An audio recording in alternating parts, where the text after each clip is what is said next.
Tengo que decir yo. Yo soy el conductor, eso tengo que decir yo. ¿Sí? Claro, eso está acordado por contrato. ¿Por contrato? ¿Está firmado? ¿Estás seguro? Sí, sí, A creo ver, que sí. déjame ver. Buscá, llamá gerencia. Y debajo Gerencia de diputado. nosotros tenés el simbolito. Daniel mira, dice, ¿a dónde vine? Porque tenía que quedar en ¿Qué mi me casa. metí? Un tipo serio, un tipo serio. Sí. Debajo de nosotros tenés el simbolito like. Si hoy llegamos a los 1500 likes antes de que termine el programa, voy a decir que esto era lo que había en el sobre. Bueno, listo. Bueno, Daniel Almaceda, gran divulgador de la historia, así me gusta, más que historiador. Dani, querido, ¿cómo va? Bien, espera, todo bien. Sí. Hola, Para, Daniel. ¿cómo te presento? Decime vos, yo a todo el mundo le digo, ¿cómo te presento? Historiador, escritor. Historiador y escritor. Punto. ¿Sí? ¿Divulgador de la historia no te Sí, gusta? por supuesto, ¿Tú? me gusta, pero es más abarcativo historiador. El divulgador. A ver, en dale, realidad ilustrame. Hay una discusión Me entre gusta. divulgador e historiador como si fueran cosas distintas. A ver. El divulgador es el que se encarga de salir a la superficie más mediática y el historiador aparentemente está en los campos académicos por debajo de la superficie, buscando temas, investigando en profundidad, mientras el divulgador ya tiene un lenguaje más mediático, etcétera, y lo puede convertir. Explica mejor y acaso sin tanta profundidad, digamos. Es que vos en una charla entre académicos Claro. directamente nombrás un episodio y todos sabemos de qué estamos hablando y ok. pasamos de largo. En cambio, mediáticamente, Perfecto. ¿viste? Yo te digo batalla de Suipacha y por ahí te quedás. Dale, ¿viste? contame, batalla de Suipacha, por Bueno, ejemplo. es una batalla del Alto Perú, de la primera campaña militar San Martín. a cargo de Castelli. Castelli, mirá.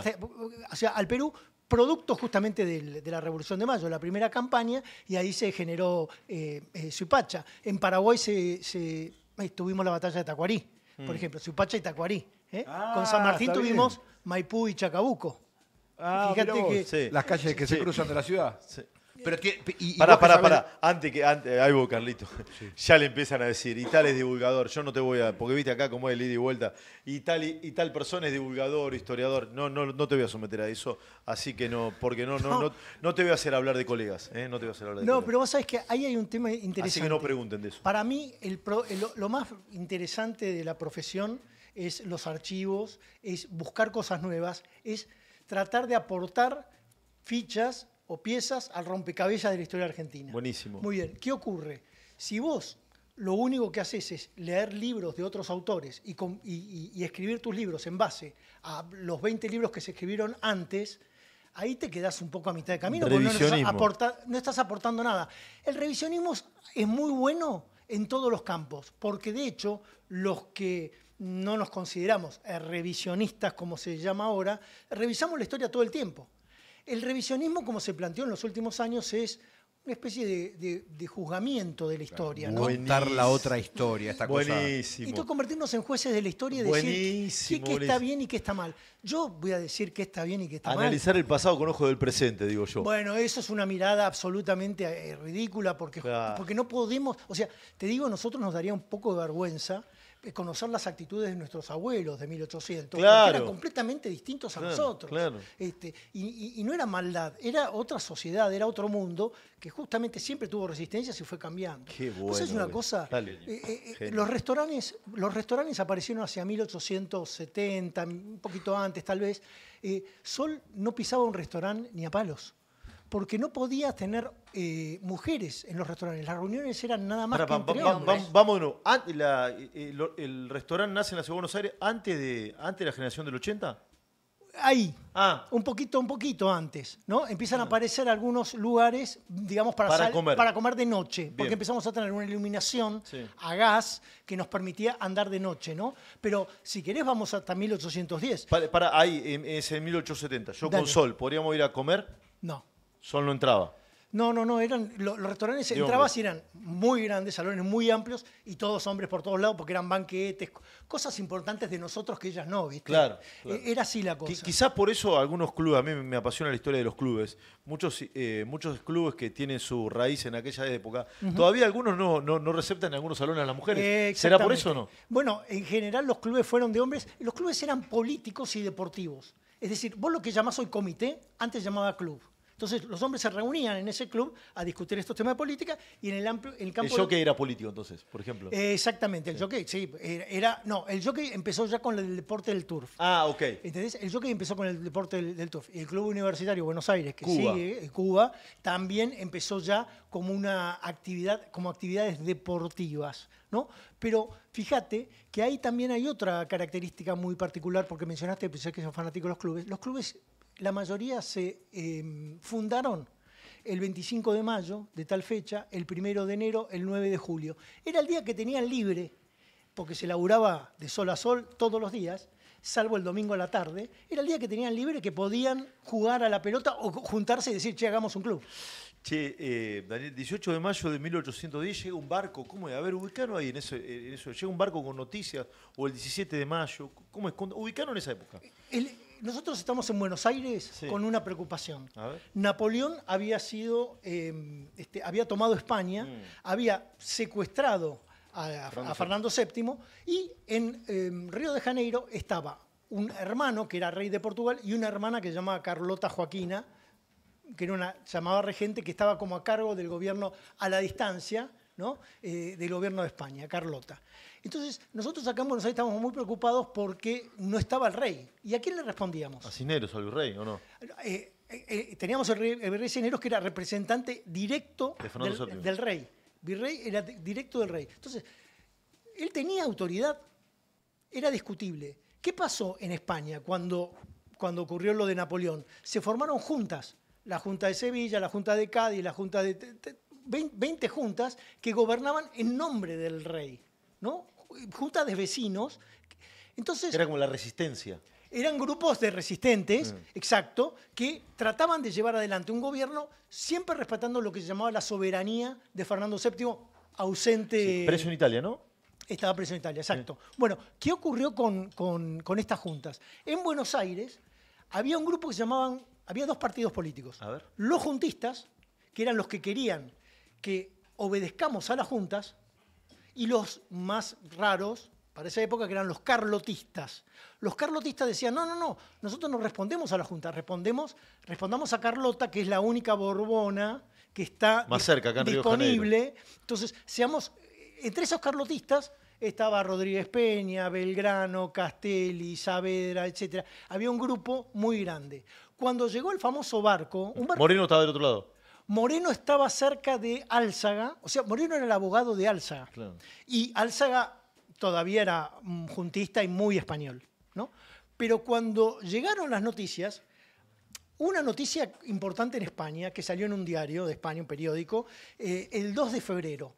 Esa noticia era que había caído la Junta de Sevilla, que la principal de España era la Junta de Cádiz y que cuidado porque se estaban viniendo los franceses hacia Cádiz. Esa noticia partió en un diario del 2 de febrero por Gibraltar rumbo al Río de la Plata, pasando por Llega en un barco. Llega en un barco, 2 de febrero es el diario, imagínate nosotros ahora, un diario del 2 de febrero llegó a Montevideo el 14 de mayo. Claro. ¿No? Ahí está. Poquito con delay, claro. Tantiaguri. Poquito con delay.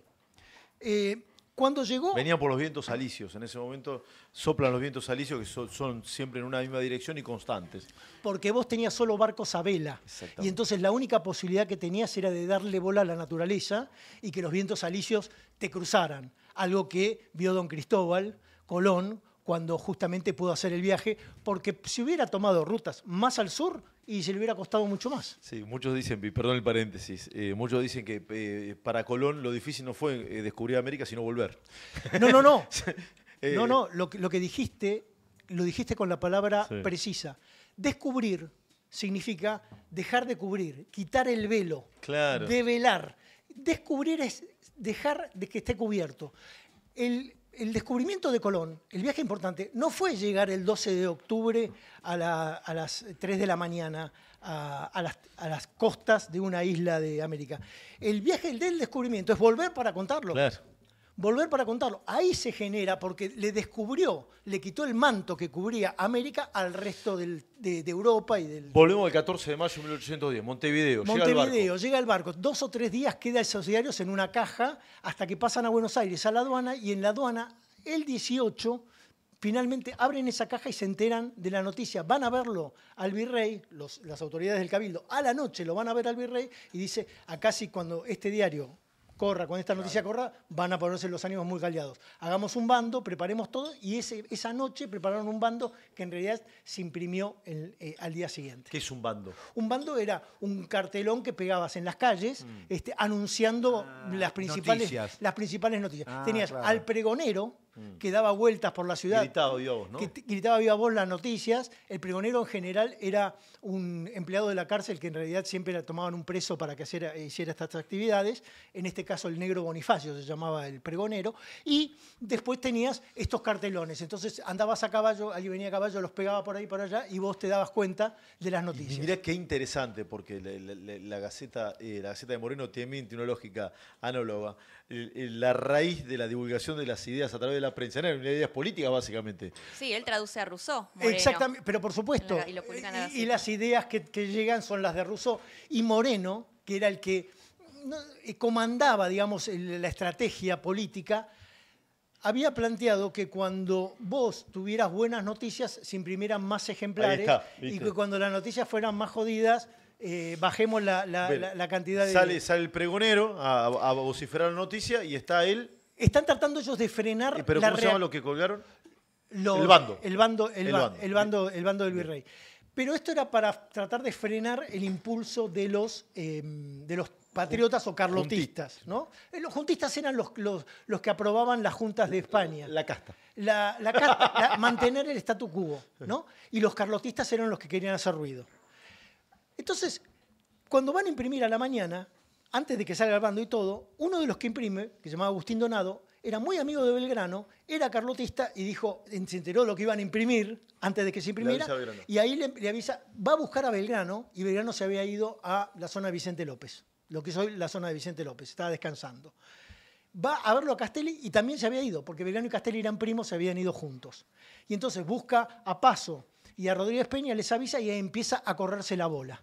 Y empiezan todos a movilizarse, y Martín Rodríguez, que es el comandante de Húsares, uno de los cuerpos militares principales, dice, bueno, nosotros nos prendemos ahora a hacer un ruido con esta noticia, pero faltan los patricios.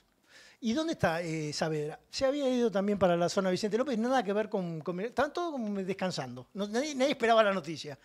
Y entonces Viamonte, que es el número 2 de Patricios, que vivía en la calle Ocampo, hoy Viamonte dice, yo tengo a los patricios, pero no voy a responder hasta que vuelva Saavedra. Y entonces a partir de allí empiezan reuniones en la casa de Viamonte y en la casa de Martín Rodríguez, que vivía a 2 cuadras de la Plaza de Mayo. Esas son las reuniones donde empiezan a juntarse todos estos para, ¿qué querían hacer? Pedirle al virrey que aceptara un cabildo abierto para discutir las graves noticias que llegaban de... ¿El cabildo abierto era una suerte de asamblea permanente, de un órgano deliberativo?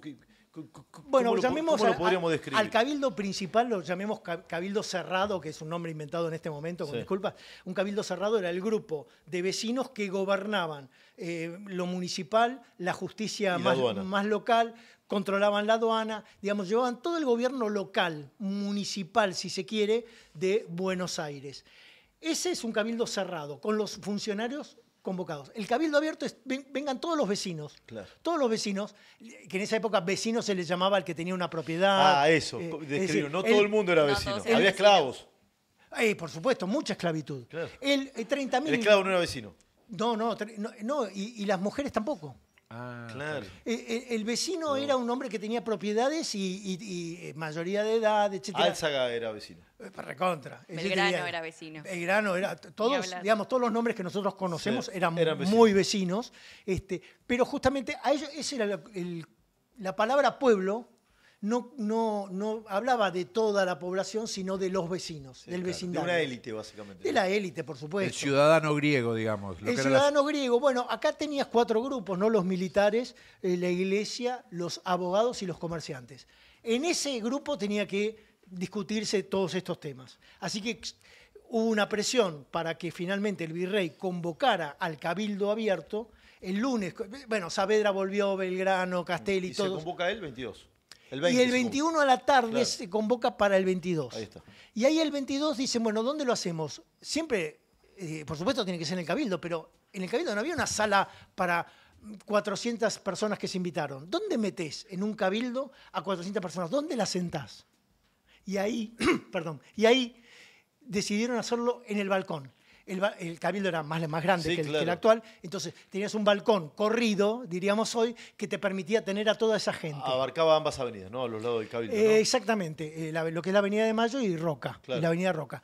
Entonces, lo primero que tenían que hacer era conseguir tapices para cubrir y tapar por el frío y porque la gente no escuche lo que se estaba debatiendo. Mirá Es decir, vos, mirá se vos, tapó todo eso, por eso se llama tapista, lo taparon, y fueron a las iglesias a buscar bancas, porque en algún lugar había que sentar tanta gente. Estaba la catedral, ¿no? Tenías la catedral enfrente, fueron a la Merced, que estaba también ahí nomás, tenías San Francisco, trajeron bancos de todas partes y armaron todo el escenario. Y el 22 comenzó esta discusión de, bueno, la grave noticia, ¿qué hacemos? Sostenemos al virrey, armamos una junta, vayamos votando, y uno por uno fueron votando, taca, taca, taca, taca, taca.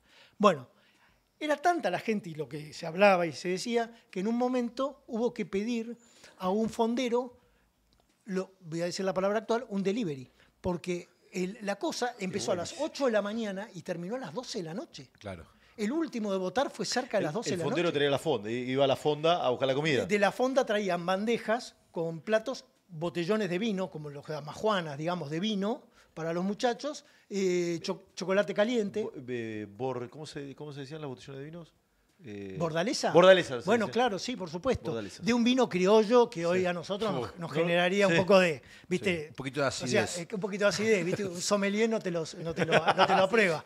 Bueno, entonces, en medio de lo vino, la cosa, la discusión, además los patriotas tenían afuera la fuerza de los más jóvenes, que no estaban invitados porque eran jóvenes, pero que eran medio jodidos. Sí. ¿no? Los punteros. Los punteros, Beruti, cosas allí. French. Los gordos dan de la plaza. ¿No? Muy buena analogía. ¿Y cómo hacían? Ellos no escuchaban lo que pasaba arriba. Estaba tapado. Sí. Pero cuando había un discurso de un realista, digamos, o de alguien que sostenía Silbaban. al virrey, ellos abuchaban. ¿Y cómo se enteraban? Por uno que con una galera fuera de los tapices y un bastón movía de una manera que les decía, cuando hacemos así, abuchean, cuando hacemos así, aplausos, gritos. Buenísimo. Entonces, había una celebración afuera. Buenísimo. Pero además, la discusión adentro, nosotros nos acordamos del cuadro del Cabildo del 22, sí. ¿Viste? Todos ceremoniosos y todo. No, era una reunión de consorcios que se estaban matando, Sí, claro. donde algunos decían que hasta los escupían. Es decir, Y una pavada. Todo iba a voz, no existía el micrófono. todo a los gritos y por supuesto el que estaba en la otra punta ni escuchaba, Claro. ¿no? Porque esto es, digamos, un balcón recorrido. ¿No? Entonces, lo que había era que sí tomar nota, además de todo lo que decía cada uno, en las actas, de hecho las De ahí el actas existen. taquígrafo, ¿no? ¿Eh? De ahí el taquígrafo, ¿no? Claro, bueno, el que tomaba nota era, por supuesto, ya desde la Edad Media, ¿no? Los escribas, etcétera. Entonces, había que tomar nota de todo esto y dejarlo plasmado en las actas del Cabildo. Eso terminó a las 12 de la noche. Los muchachos dijeron, vamos a dormir. Vos votabas y te ibas, ¿eh? Por ahí no era que te quedabas ahí esperando todo. ¿Qué Ya voté. votabas? ¿Primer gobierno o cortar los lazos con Fernando VII? No. ¿Cómo era? Votación libre, podías decir lo que quieras. Entonces unos decían, bueno, quiero una junta que esté formada solo por españoles. Quiero una junta que esté dirigida por el virrey Cisneros. Quiero una junta donde Saavedra no quiero una junta, quiero que siga el virrey. Sí. Otro decía, una junta, pero fidelidad a Fernando VII. Exacto, cada uno armaba su voto. Ok. Lo que pasa es que muchos decían, yo voto como Saavedra. Y entonces acortaban todo. Pero, Ahí está. pero algunos tenían... Como los jueces de la corte. Me sumo al voto de Lorenzetti. Taca, taca, taca, taca, hablaban. Bueno, y entonces eso, después que estaba todo plasmado, había que hacer el escrutinio, leyendo con cuidado cada voto, y eso se pasó al 23. Y el 23 se la pasaron, ponerle un poroto a este, ponerle un poroto a pa. Y era todo tan heterogéneo el voto, que esta gente, los funcionarios del Cabildo, que eran afines al virrey, hicieron su interpretación y dijeron, sí, está bien, por los votos nos damos cuenta que quieren una junta, listo, una junta, y vamos a poner a 2 realistas, digamos que empujaban más, no eran españoles los 2, pero eran realistas, 2 de estos carlotistas, Saavedra y Castelli, y de presidente de esta junta de 5 lo ponemos a Cisneros. Perfecto, excelente, bárbaro, qué sé yo. Le avisaron a Cisneros de Castelli al día, esto fue la votación el 23, el 24 a las 3 de la tarde fueron a asumir. Juraron ante los santos evangelios en el Cabildo, los 4, el virrey, juraron todos, salieron a la plaza a saludar, se fueron al fuerte, o sea, vos gobernabas desde el fuerte, el virrey gobernaba desde el fuerte, que es estaba? Casa Rosada, ¿no? Donde está la Casa Rosada estaba el fuerte, desde la época de Garay. Bueno, Cruzaron desde el Cabildo hasta el fuerte, pasando por una recoba que había en el medio, que era como el shopping. Tenías todo ahí, los vendedores abajo, abogados, estudios de abogados, etcétera. Todo ahí en esa recoba y te cubría de las lluvias y se fueron al fuerte a gobernar. A la noche, en la casa de La Rodríguez. Recoba está el Ministerio de Economía, por ejemplo. La Recoba está donde hoy está. El Museo Bicentenario, ¿no? No, cruzando, o sea, en el medio de la plaza, transversalmente, Ah, transversal. donde hoy está la pirámide de Mayo. Ah, ok. Ok. Ahí era todo un monstruo, un edificio gigante de 2 plantas, con grandes arcadas y con un movimiento, digamos, la que te vendía empanadas, lo que te vendían olla y todas esas cosas, estaban ahí. Estaban Qué lindo que nos cuente la historia de ese edificio, pero para no me quiero ir de tema, porque ¿en qué quedó ese edificio? ¿No? También yo no sabía esa historia. Bueno, seguí, cruzan al fuerte. Cruzan el fuerte, empieza el primer día de 24. gobierno, viste, todos contentos, se van, y en la casa de Rodríguez Peña empiezan a darse cuenta de Lo que había cagaron. fracasado porque, Sí. claro, nos hicieron una jugarreta y terminaron teniendo 3 realistas con el presidente, que es el que define el voto no positivo, digamos, lo terminaba dando el virrey. El virrey. Entonces, le dicen a Castelli y a Saavedra que tienen que renunciar y que por ahí no va. Y bueno, eran discusiones muy fuertes, ¿no? Y entonces ahí Mateu y Beruti se sientan a armar la lista de la Junta que van a proponer o obligar o imponer al día siguiente, el viernes 25 de mayo. Sí, no es que repartían escarapela en forma romántica. 2 cosas. Las escarapelas son el símbolo patrio actual, pero en aquella época solo usaban escarapela los militares.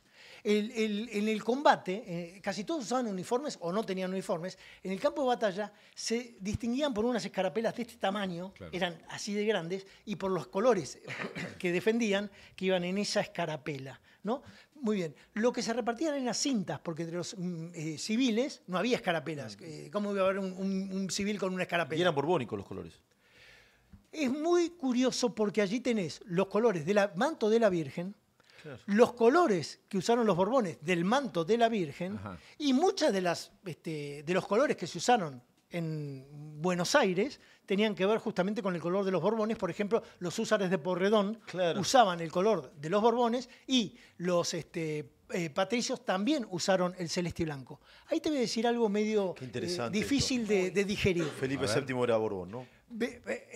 Claro, Fernando. Fernando. Era Borbón. Bueno, los Borbones aparte eran jodidos, Claro. eran absolutistas. No era una monarquía tranca, ¿viste? Conversemos y todo, ¿viste? No hagamos comparaciones, pues ya te veo. Estos eran, ¿viste? De acá no me muevo, ¿viste? ¿Y cuál era el dato que ibas a dar que no nos iba a gustar? El dato que ustedes en la escuela dijeron mal es que Belgrano creó la bandera, absolutamente, pero él no definió los colores. Él ya sabía que los colores que representaban a nuestro territorio eran el celeste y blanco. Y lo dice en una carta posterior, en una discusión que tiene con Rivadavia, lo dice en una carta posterior, porque los colores con los que creé la bandera, que son los que siempre usamos en los ejércitos, etc. Así que Belgrano no tiene que ver con los colores, sí con la definición de una bandera que era solo un tema militar. Vos, la bandera... Tienes que saber a quién seguir. La bandera te permite saber a quién seguir, hacia dónde ir, etc. Y ahí hay un momento... Perdón, que me vaya, pero hay un momento. En Vilcapugio, nosotros te acordás de Feliz Domingo, Salta, Sí, Tucumán, sí. Vilcapugio, Yohuma, Vilcapugio y Yohuma fueron las últimas 2 batallas de Tucumán, de Belgrano, en esa segunda campaña. La primera ya nombramos Suipacha como una victoria, Sipe, perdimos, y después ganamos con Belgrano, Salta, Tucumán, Salta, y vino Vilcapugio y Yohuma. En Vilcapugio íbamos ganando, en términos deportivos, 7-0. Faltaban 15 minutos, ya estaba todo bien. Los perseguíamos y de repente una corneta atrás, un clarín, una trompa, tocó retirada por equivocación. Y vos ahí en medio del quilombo, lo primero que haces es, si están tocando retirada, Tengo que yo retirar. me vuelvo. Belgrano, viendo cómo se le dispersaban todos, se subió un morro y empezó a mover la bandera argentina para juntarlos. Y juntó a 300 hombres, varios heridos. Estaban por cercarlos a ellos, así que bajó a los oficiales que usaban caballos, puso a todos los heridos, en algunos casos 2 heridos en el mismo caballo, puso a todos los oficiales y los soldados sanos de estos 300 alrededor protegiendo a los caballos, lo puso a Goyo Pedriel, uno de sus tenientes, Gregorio Pedriel, adelante con la bandera argentina marcando el camino, y él, abogado, economista, se puso atrás con un Marino. fusil, caminando hacia atrás como si fuera Rambo protegiendo a sus 300 hombres. Qué bárbaro. Manuel Belgrano. Manuel Belgrano. ¿no? Sí, que murió, Wow. que murió en un día asiago de la historia reciente, ¿no? Y el 20 de junio de junio. 1820, el día de los tres gobernadores. El día de Y los pobre, tres y gobernadores. pobre. Él llegó, ¿sabés que llegó enfermo de Tucumán? Y el 25 de mayo de 1820 era una fiesta en Buenos Aires porque se cumplían los 10 años de la Revolución. Sí. Tremenda fiesta.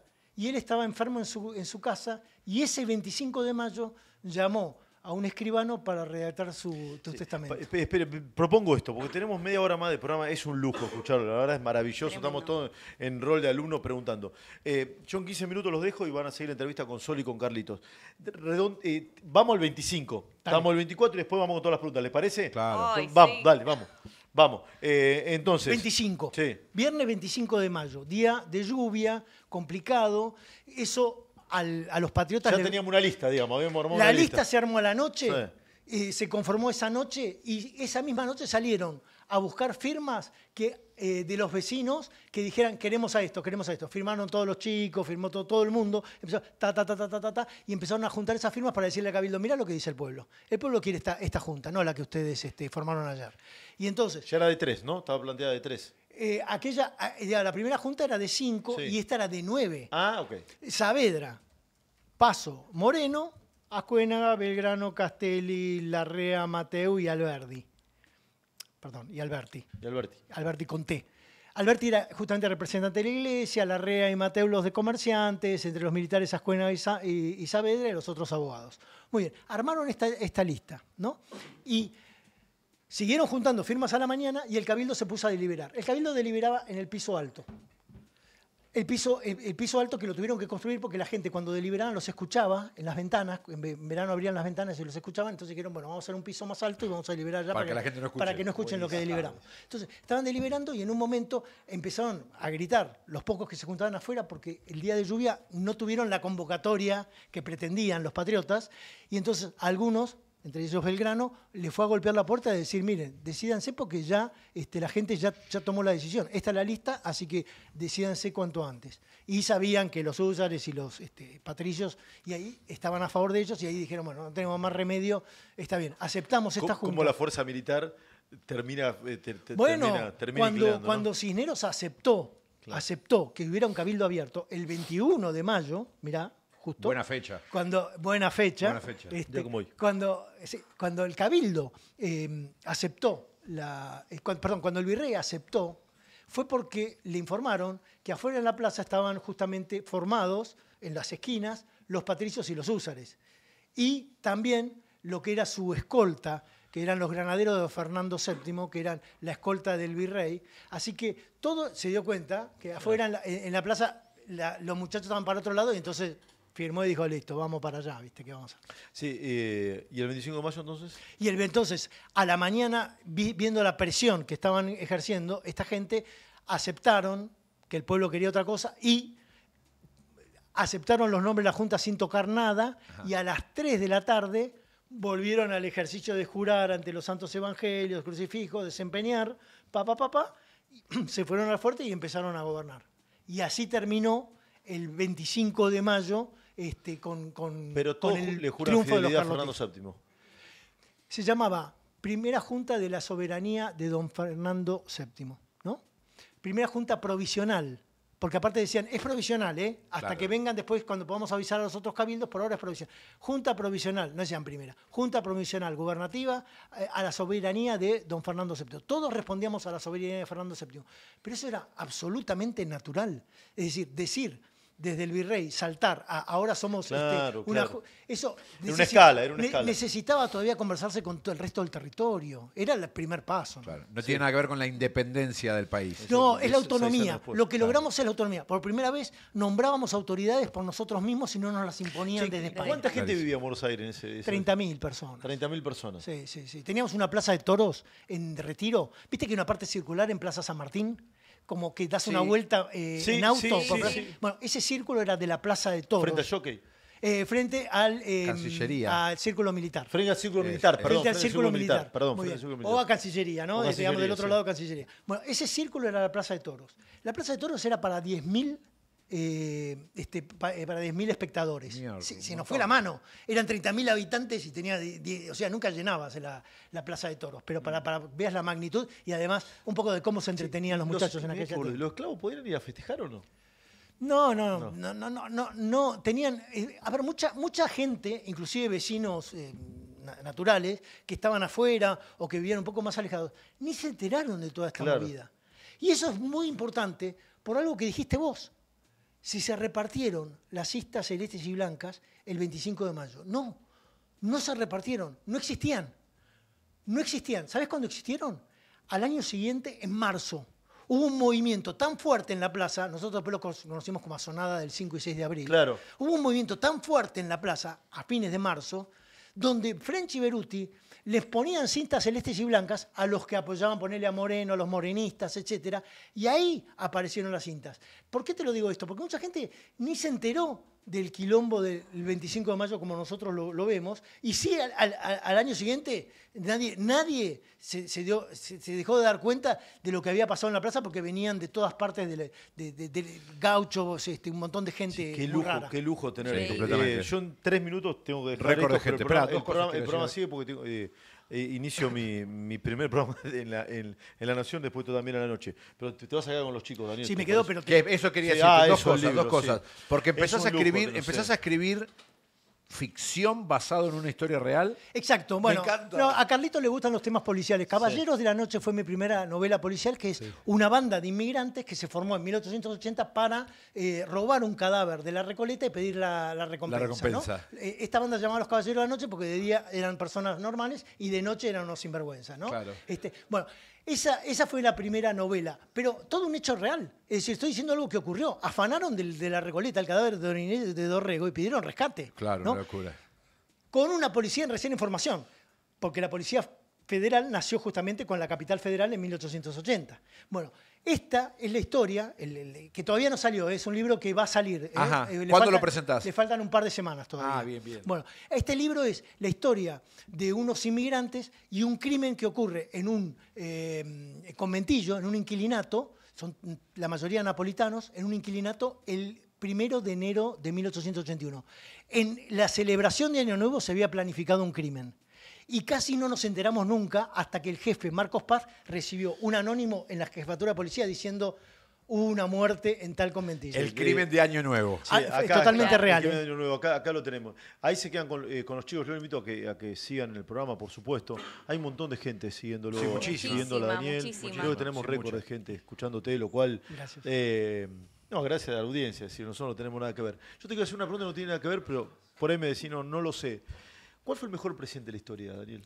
Yo te diría que está entre Roca, Sarmiento. te diría que está Marcelo T., también con otra mirada en otro momento, y Sarmiento hizo algo, los cambios que generó Sarmiento, un tipo de los más jodidos de su tiempo, con un gran primer ministro, con un gran Francos de la época, que era Vélez Arfield, su amigo, que le movía todos los hilos. Una persona descontrolada, que cuando llegaba... Autor del Código Civil, ¿no? Vélez Arfield. Se sanciona en el gobierno de Sarmiento. Se sancionó un poquito después, porque Sí. no lo había terminado. Cuando Sarmiento llegaba a la casa de gobierno, leía los diarios, leía las cartas de lectores donde lo insultaban y se pasaba contestándole a todos. Si el tipo hubiera tenido un tuit, no lo soltabas de ahí. Sarmiento era una persona de un carácter muy podrido, uno de los grandes presidentes de la Argentina. Qué interesante. Yo tengo una- Cuánta admiración. Esperá. Para, se queda así. bueno. Cuando se apruebe el decirle al Código pelado- Civil, cuando se apruebe el Código Civil, porque alguien lo dice, entiendo que Sarmiento lo dice, después lo aprueba el Congreso, por supuesto, dice, se va a aprobar a libro cerrado con los ojos bien abiertos, porque tenía 4.000 artículos, 1871, si la memoria no me falla, se sanciona, ¿no? Perdón, sí, tenés razón. Fue Sarmiento en 1871, yo dije Avellaneda, pero no. Empezó con Mitre.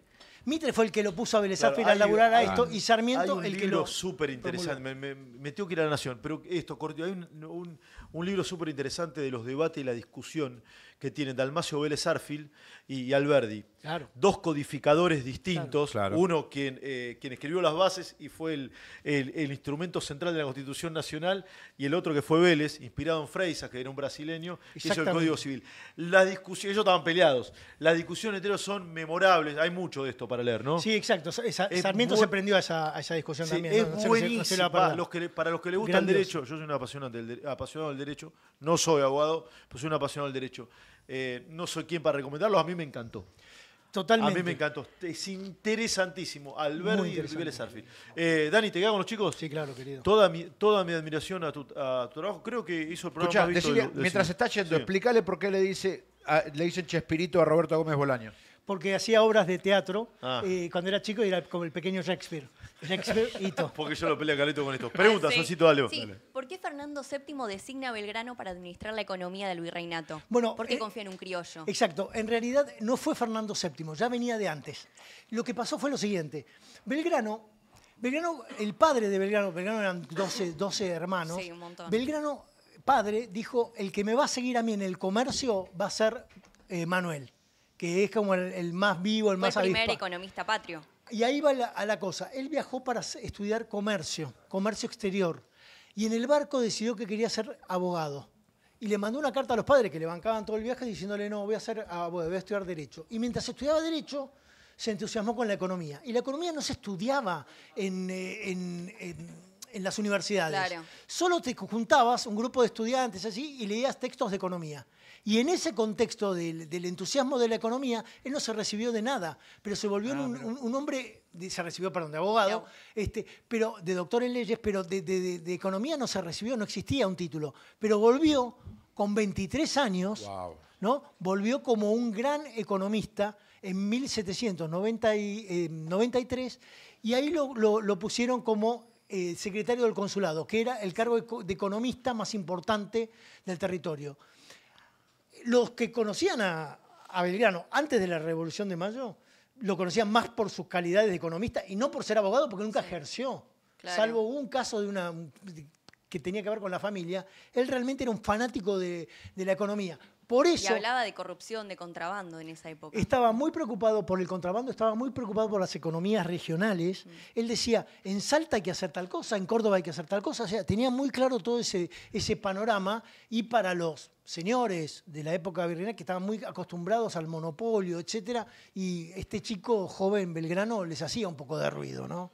Claro. Daniel, querido, vos recién nombraste a Roca como uno de los presidentes más importantes. ¿Por qué no definís un poco lo que significó la presidencia de Roca hoy que trae tanta actualidad a todo este revisionismo del el genocida? ¿Por qué no nos ilustrás con la presidencia de Roca? Muy bien, la presidencia de Roca, la primera presidencia de Roca comenzó en 1880. Sí. ¿No? En realidad, lo que tuvo antes fue esa campaña del desierto, ¿no? Cuando Avellaneda era presidente. Es decir, la campaña del desierto no la definió Roca. La campaña del desierto se debatió en el Congreso y Avellaneda le dio instrucciones a Roca, como jefe principal militar, a que hiciera la campaña. Cuando vos manipulás un poco todas estas cosas, lo pones a Roca como un cruento, que vos dijiste genocida. Sí. Hubo 3 campañas del desierto. La primera de Martín Rodríguez, un oficial que nombramos como uno de los jefes de los húsares que estuvo en 1810. La segunda campaña de Rosas y la tercera de Roca. Las más sangrientas fueron las primeras 2. Y vos fíjate que el que termina cargando con todo el peso es Roca, Sí. cuyas combates, batallas, son muy pocas. Era un avance más bien pacífico de toma de territorio.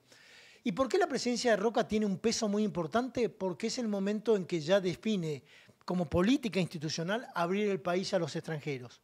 Permitir que en Europa, que estaban muchos pasándola mal, Sí, claro. etcétera, había hambruna en muchos casos. Sí, la primera inmigración esa grande. La más, o sea, ya había habido antes, pero Sí. una muy fuerte y muy, digamos, con toda la ayuda. El inmigrante llegaba, esto lo van a ver en este libro del crimen de Año Nuevo, el inmigrante llegaba y lo primero que hacía era ir al hotel de inmigrantes. Claro. En el hotel de inmigrantes tenías 3 o 4 días de cama y comida hasta que te consiguieras un laburo, un destino o algo, ¿viste? Por ahora llegaste recién y, por supuesto, los diarios de la época tenían 7 u 8 páginas de clasificados. Wow. ¿Viste? Y eran diarios del doble de tamaño de los de ahora o triple. Sí. Bueno, así que había mucha oferta laboral y en eso, A eso se enfocó Roca, a tratar de generar un movimiento muy grande en todo el territorio y a la vez de que esas instituciones que venían muy golpeadas desde 1810, ¿viste? Llegamos a la primera constitución en 1853 sin Buenos Aires, en 1860 con Buenos Aires, seguíamos con problemas internos y todo. Ahí empezaba como una unificación y tratar de caminar un sendero como argentinos todos. Sí. Eso sí fue una obra de Roca fundamental y a partir de ahí empezamos a tomar un poco más de impulso. ¿Qué significó la campaña del desierto para el territorio argentino? Nosotros teníamos un territorio bastante acotado. Justamente todo lo que es el Chaco para arriba lo obtuvo Sarmiento en una discusión, viste que Sarmiento le dicen de la soberanía entreguista y qué sé yo. Bueno, Sarmiento comenzó su gobierno en 1869 con una cantidad de territorio y cuando se fue había un tercio más de superficie del territorio. ¿No? La Patagonia, toda la zona del Patagonia y un poco más al sur de Buenos Aires, era una zona desértica, por eso se decía desierto, no había poblaciones, no había ¿inexplorada? Nada, había algunos campos, estancias, había alguna producción, pero por lo general era muy peligroso, claro. Siempre te robaban, etcétera. Entonces venían los indios de Chile, bajaban por la cordillera en la zona de Neuquén, que la cruzás casi más plano, con mucha más plano, etcétera. Y entonces hacían saqueos, se llevaban el ganado, caballos, el malón. El famoso malón, secuestraban a los chicos, a la familia, a las mujeres, etcétera. Entonces, en ese movimiento civilizador, se llamaba civilizador, se buscaba que todo este territorio estuviera dentro de la soberanía. Teníamos las islas, que las perdimos en 1833, sí. ¿No? Pero todo el resto del territorio había que anexarlo a la nación. Y ahí es lo que la campaña del desierto se propuso. Bueno, yo vuelvo a Belgrano. Obvio. El padre de Belgrano fue preso por contrabando. Domingo Belgrano era un comerciante que tuvo una causa judicial importante y que justamente eso hizo que Belgrano, desde España, que le estaba estudiando todavía, se ocupara en alguna medida en términos jurídicos. Tuvo esa causa que era, sí, de contrabando, pero no llegó a concluirse. O sea, no fue una causa que cerró y no terminó de resolverse. Pero sí, eso fue para los Belgrano un problema porque ahí les deterioró la economía y entonces ya no podían crecer como venía haciéndolo Doménico, como le decían en la casa, claro. El padre de Belgrano, como lo hacía antes. De hecho, para atenderse, Belgrano tuvo que vender un reloj, o tuvieron que vender un reloj para... Belgrano vivía en Tucumán en esa época. Sí. Él se había ido en 1816 a Tucumán y ahí se quedó por instrucciones de San Martín, de su amigo San Martín, que le dijo, vos te quedás en Tucumán con un ejército de reserva. Él tenía la salud muy deteriorada. Había contraído sífilis mientras era estudiante en España. Digamos, tenía muchos problemas de salud. Y se fue deteriorando a tal punto que en 1820 ya estaba muy enfermo y entonces le escribió a Güemes y Güemes le dijo, te mando a mi médico, el doctor Joseph Redhead se llamaba, te mando a mi médico para que te atienda. Y el médico dijo, tenés que volver a Buenos Aires, me parece que ya estamos en los últimos tiempos, etc. Lo acompañó Redhead para seguir atendiéndolo y digamos, los honorarios de Redhead se pagaron con el coche que los trajo, que Belgrano consiguió que le regalaran un coche y se lo dio a Redhead, y un regalo que le habían dado en 1815 durante un tiempo que él estuvo en Inglaterra, junto con Rivadavia, un reloj que le habían regalado, muy costoso, se lo entregó como pago de honorarios porque no tenía un mango. Claro, qué increíble. Sí, mirando para atrás. Sí. Yo te preguntaba recién digamos, qué presidencia reivindicás. Y en la historia, mirando en la historia, ¿cuál es el personaje más sobrevalorado de nuestra Argentina? ¿Tenés alguno? Yo te diría, por ejemplo, nosotros lo tenemos muy estudiado, debe haber varios, estoy tratando de hacer memoria, pero Pedro de Mendoza, por ejemplo, pero nosotros tenemos a Pedro de Mendoza como el primer fundador de Buenos Aires, sí. Etcétera. También, viste, malas noticias para nuestros manuales de estudio, ¿no? Pero la verdad es que Pedro de Mendoza vino con un proyecto que era llegar a la desembocadura del Río de la Plata e internarse en busca de las tierras del Plata. Se llamaba Río de la Plata porque era el río que conducía a las minas de plata, en el interior del territorio. Digamos, tenía que remontar el río, en algún momento llegar al Paraná y avanzar. El tema es que el barco que traía las provisiones, vos ibas en barcos medio veloces, livianos, etc. El barco que traía las provisiones, manejado por un tal Cabrera, la carabela, justamente la nao era, digamos, el tránsito pesado de la navegación, que traía las provisiones, se retrasó mucho. Y el Cabrera no estaba muy apurado, que digamos. Entonces, cuando Mendoza llegó a Río de Janeiro, lo estuvo esperando un rato, no llegó. Se fue dejó una nota para que se fuera al Río de la Plata, lo estuvo esperando en el Río de la Plata y no llegó. Y ahí él no fundó, él simplemente hizo una fortificación para esperar a Cabrera. Cabrera no llegaba y en un momento empezaron a pasar hambre. Eso te iba a preguntar. Y empezaron a pasarlo mal. Se comieron zapatos, ratas y otras cosas. ¿Por qué? Porque en un momento ellos tenían una transacción con los querandíes. Los querandíes no vivían en el Río de la Plata, andaban de acá para allá. Y los querandíes sabían pescar.